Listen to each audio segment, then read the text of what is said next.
ఇవి నా ఆస్తులను గిట్ట జగన్మోహన్ రెడ్డి గారు లేకపోతే భారతమ్మను కూర్చుంటే ఎక్కడన్నా భారతమ్మ బయటికి వచ్చి నా ఆడబిడ్డకు ఆస్తులు ఇవ్వద్దని చెప్పి ఎప్పుడన్నా మాట్లాడిందా? ఎప్పుడు అట్లా ఇప్పటికెప్పుడన్నా మీ గురించి ఎప్పుడన్నా జగన్మోహన్ రెడ్డి గారు కానీ భారతమ్మ కానీ ఎక్కడన్నా ఒక తప్పు మాట మాట్లాడిరా?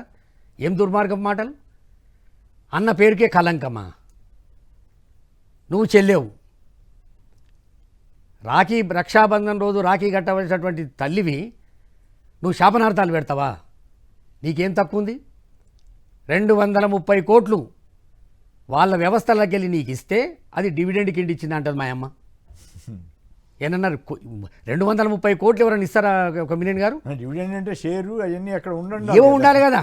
ఉండాలి కదా. ఇంకోటి ఎవరెవరు అకౌంట్లోకి వెళ్ళిపోయినాయి? ఆ కంపెనీలు ఎవరివి?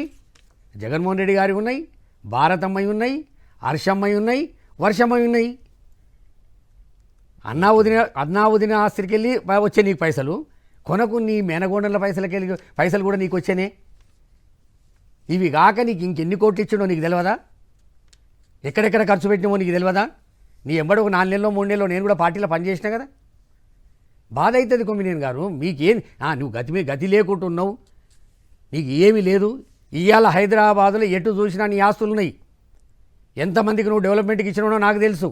నీ ఆస్తులలో ఆస్తులు ఉన్నాయి, అసలేమి అన్ని ఖర్చు అయిపోయినాయేమో. రాజకీయ ఏమి లేవు. ఆమె ఆస్తులు ఆమెకు ఉన్నాయి. మరి ఇంకేంటి గొడవ? కొన్ని ఆస్తులు ఒక 50 కోట్లకో 100 కోట్లకో 200 కోట్లకో కొన్ని ఆస్తులు ఆ తెలంగాణ మా అన్న బొమ్మ పెట్టి, తెలంగాణ పేరు పెట్టి, వైఎస్ఆర్ తెలంగాణ టీపీ అని పెట్టి, మా అన్న బొమ్మను తీసుకుపోయి మళ్ళా ఆ సోనియమ్మ కాలకాడేసి ఆ పని చేయడానికి కొన్ని ఆస్తులు అమ్ముకుంది. ఓకే, ఇంకా ఉన్నాయి. ఇంకా ఇబ్బంది. ఇవాళ ఈ రాష్ట్ర మంత్రి ఒక బిల్డర్, ఆయనకు 4.5 ఎకరాలు హైదరాబాదు నడిబొడ్డులో నువ్వు డెవలప్మెంట్కి ఇచ్చినవే. కనీసం 400-500 కోట్ల రూపాయలు ఆస్తే అలాగిట జగన్మోహన్ రెడ్డి గారు నిన్ను పాలడుగుతుండా? ఏడికెళ్ళి సంపాదించినవి ఇవన్నీ? ప్రధాని కుమార్ కూడా ఆస్తులు ఉండేనా? చిన్న క్వార్టర్ అయింది. ఆయన పెద్ద డాక్టర్, వాళ్ళ నాయన. ఓకే, ఈ ఆస్తులను ఎక్కడికి వెళ్ళి వచ్చినాయి నీకు? ఈ ఆస్తుల గిట్ట జగన్మోహన్ రెడ్డి గారు భాగస్వామ్యం అడుగుతుండా? అరే చిన్నోళ్ళు కూడా రచ్చబండల కాడ అరే ఏం గతిమల్ల పనిది, గిట్లా మాట్లాడుతుందామె అన్నను పట్టుకొని, ఈమెకి ఏం తక్కువ ఉంది, గిన్ని ఆస్తులు ఇచ్చిందని. మొన్న మీరు కానీ రాచమల్లి గారు కానీ లిస్టు చదువుతుంటే ఆశ్చర్యమైంది. అక్కడ రైల్వే కూడూరు దగ్గర 90 ఎకరాలని అన్నీ ఇవన్నీ ఉంటే ఇంకేం తక్కువైంది వీళ్ళకి? ఇడుపులపాయలో 51 ఎకరం నీకు ఇచ్చింది వాస్తవం కాదా? అది ఎవరు సంపాదించింది? ఇంకోటి కొమ్మినేని గారు చాలామందికి తెలియంది ఏం దొరకనా, మా రాజశేఖర్ అన్న బిజినెస్లు చేయలే, ఆస్తులు సంపాదించలే ఎక్కువ. అవి పాత ఆస్తులే. గాంధీ భవన్కు కిరాయిలు ఇవ్వడానికి, గాంధీ భవన్కు రంగులు వేయడానికి మొదటిసారి పీసీసీ ప్రెసిడెంట్ అయినప్పుడు ఇదే ప్యారడైజ్ దగ్గర ఒక ఎకర భూమి ఉంటే అప్పుడు అమ్మిండు. ఇవాళ ఎకర భూమి ఇవాళ 200-300 కోట్ల రూపాయల ఆస్తి. ఆయనకు అటువంటి మహనీయుడు. ఆయన ఆస్తులు ఎక్కువ సంపాదించాలి. ఎప్పుడైతే జగన్మోహన్ రెడ్డి గారి తెలివితోటి బెంగళూరుకు పోయి బిజినెస్ స్టార్ట్ చేసిండో, ఇవాళ ఈ సాక్షి ఛానల్ కావచ్చు, సాక్షి పేపర్ కావచ్చు, సండూరు ప్రాజెక్టు కావచ్చు, స్పిన్నింగ్ మిల్స్ కావచ్చు, భారతీ సిమెంట్ కావచ్చు, ఇవన్నీ ఆయన తెలివితోటి సంపాదించుకున్నాయి. మరి ఇవన్నీ సంపాదించేటప్పుడు మా విజయమ్మ గారి చాలా బ్రహ్మాండంగా లెటర్ రాసింది కదా, క్లారిఫికేషన్ ఇచ్చింది కదా. అమ్మా మరి ఇన్ని ఆస్తులు సంపాదిస్తుంటే జగన్మోహన్ రెడ్డి గారి ఆస్తులల్లా రాజశేఖర్ రెడ్డి గారికి ఇవన్నీ కూడా అందరివి అని ఆలోచన ఉన్నప్పుడు ఇందులో ఎందుకు షర్మిలమ్మ గారి పేరు పెట్టలేదు? ఎక్కడనన్నా ఈ జగన్మోహన్ రెడ్డి గారి ఆస్తులలో నీ పేరుందా? బట్టగాల్చి మీరు వేయొద్దు.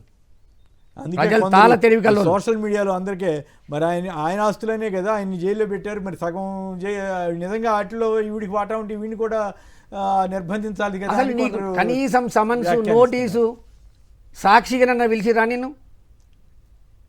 నువ్వు బాజాబ్తా 16 నెలలు జైల్లో ఉంటే నువ్వు బయట బాజాబ్తా కాలు మీద కాలు వేసుకొని కూర్చొని ఇప్పుడు ఆస్తుల గురించి నువ్వు మళ్ళీ తగాద పడతా, రద్దయ్యే ప్రమాదం ఉన్న అది ఎంత దుర్మార్గం చెప్పండి.